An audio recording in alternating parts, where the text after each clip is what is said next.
Good morning, welcome to Morning Outlook on Monday the 21st of November. So let's have a quick look at the risk that we're facing I say today and this week really.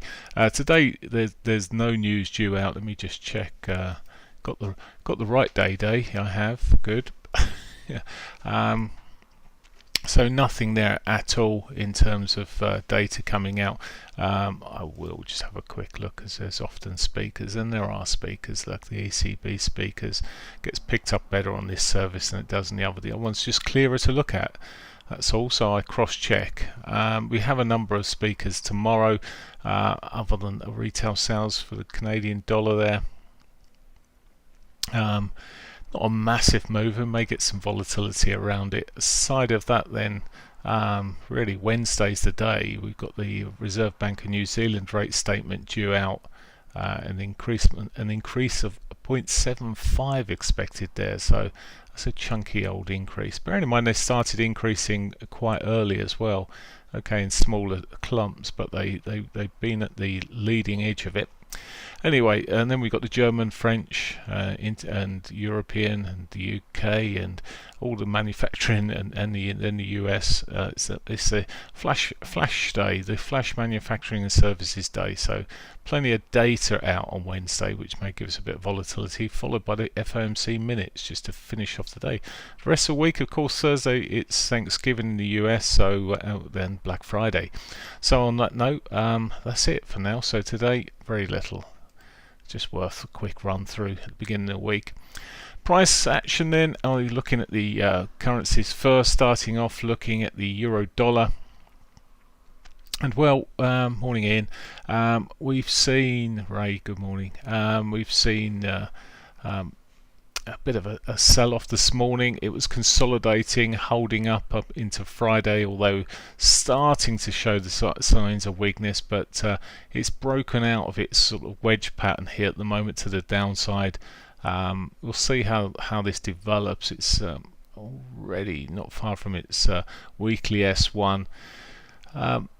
Early to say if this is a bigger correction, and I don't think it is, but well, it might show its own hand.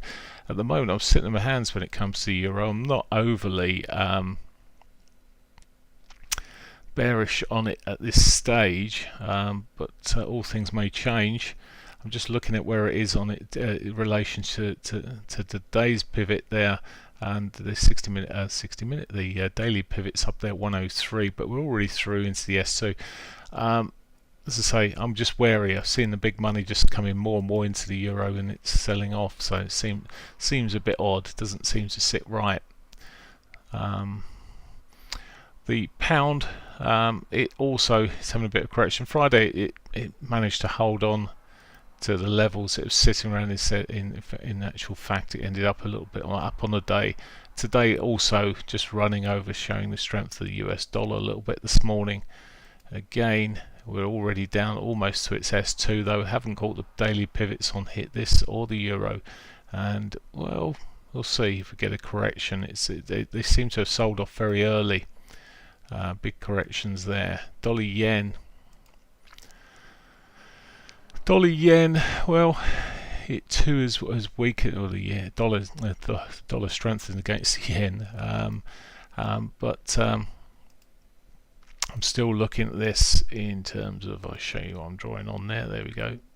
I'm looking on the breakdown side of that potentially, but like the other two markets, okay, this one's inverted, but just seeing that dollar strength at the moment, and I'm really looking to see if we get a breakdown. Maybe waiting for the breakdown of the weekly pivot on the yen before I look to trade it, but I'm still liking the original direction on the yen. Aussie dollar, the Aussie dollar's rolling over again, and it's been the weakest one. At the end of last week it was rolling over. It's about to give us a lower high on here as well. Weekly pivot untouched above, but for now it too looks pretty soft there, running from midnight really. Things were starting to pick up, and it's just rolled over from midnight onwards. Morning, Michael. So looking softish right the way through there at the moment. As And I say this, and you sort of, again, the Canadian dollar, it's been leading the way a little bit, a bit stronger, and again, well, it may be a sitting on hands job this morning. Looking at this price action, I'm not overly keen on the buy side of these. Again, we've got the weekly and daily pivots below the Canadian dollar untouched, and they have got a good probability of being hit, so I'm sort of watching those, but not necessarily wanting to trade against this short-term movement, so probably a bit of patience would be needed. Okay, that's the CAD. Looking across into gold briefly then.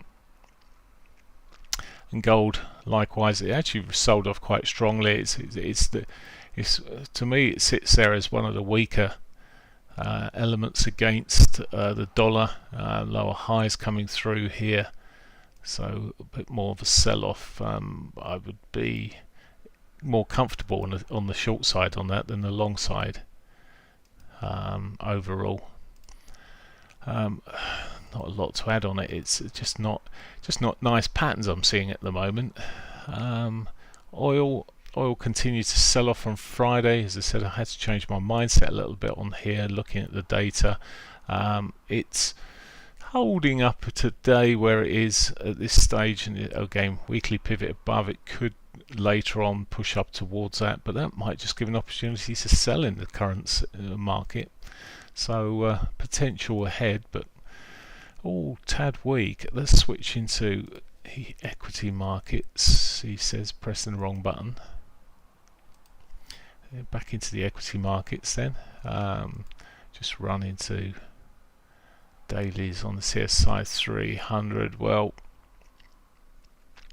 it found a bit of support then in the end. It gapped down, it's found a bit of support into its 34 moving average there, but they're looking a little bit on the softer side this morning. The Nikkei, well, it is up on the day slightly from the close, but down from the open. So consolidated where it is at the moment. Maybe we're just seeing consolidation run through these markets, a bit of a retrace, probably due. We had such a strong on this is Nifty 50. It's had such a strong shove up there. Perhaps a bit more of a correction may come through all of these. The currencies, the whole lot here may just seeing the dollar strength coming through. Maybe uncertainty. Look at S&Ps. Well, they're consolidating and they're not really selling off like some of the other markets. I pulled down here. Really, it becomes a bit more bearish on the break. That sort of 39.14 area on my chart here. On the proper E-minis price, but your charts may vary. But on the break of these lows from the 3 o'clock on the 17th there. So it's just coming down here. Yeah. Okay. Dow Jones was trying to push up further into Friday. Well, it did, but sold off this morning at this stage. Not rather be on the long side on these, dare I say, at the moment, but they're still not yet. I'd rather be there, but not at these prices. If I was looking for the short side, I'd take the Nasdaq of the US markets on the short side. It is just softer in the bigger picture, and it's looking like, well, if it breaks 11,571, that would give us a lower high, and looking soft again. So coming close home with DAX, let's just come out to dailies. The DAX held up on Friday. It actually pitched into a new high. There will be some divergence on the charts around that level that traders will be looking at, and obviously because it's moved up, they'll be selling it. A bit more of a correction may be in play this morning. We'll see. It's actually, if you're intraday trading it, again, I'd say on my price, because different brokers price it and they call it something different. Actually, DAX index. Oh, this is a German 30, so this isn't the real price. So this is what you just to bear in mind, that sometimes the prices I'll quote on the indices will be different because it's a broker's price. Anyway, on here, basically if it breaks the lows of Monday 21st there. Um, so Monday 21st, he says it is the Monday 21st, the 3 o'clock bar. That's what I'm looking at. Just checking. I thought I had a 4-hourly chart. Got the hourly chart. So it breaks that one. That gives us a lower high.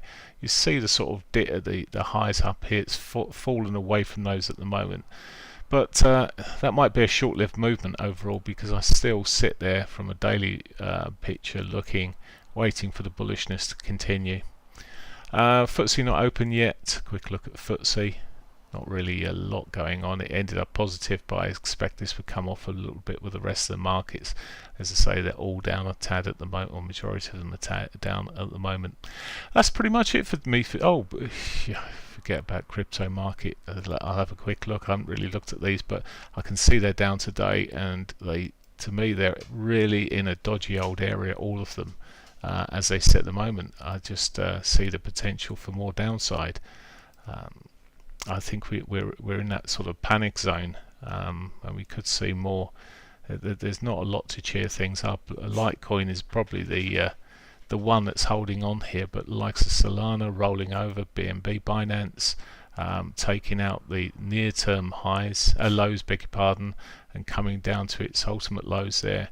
And Chainlink has taken out quite a long-term. You have to go back quite a way to see the lows. In fact, a long way. It's almost near its all-time low there. So looking really soft on the crypto side of things. And if you're hoping, I'm afraid it doesn't look great. On that note, cheerful note, I should perhaps close with something else a bit more positive. But on that cheerful note, let's just have a look at the DAX again. Sorry, that's a monthly view before you get too carried away. On that cheerful note, I will wish you a great day and catch you in the morning. Bye for now.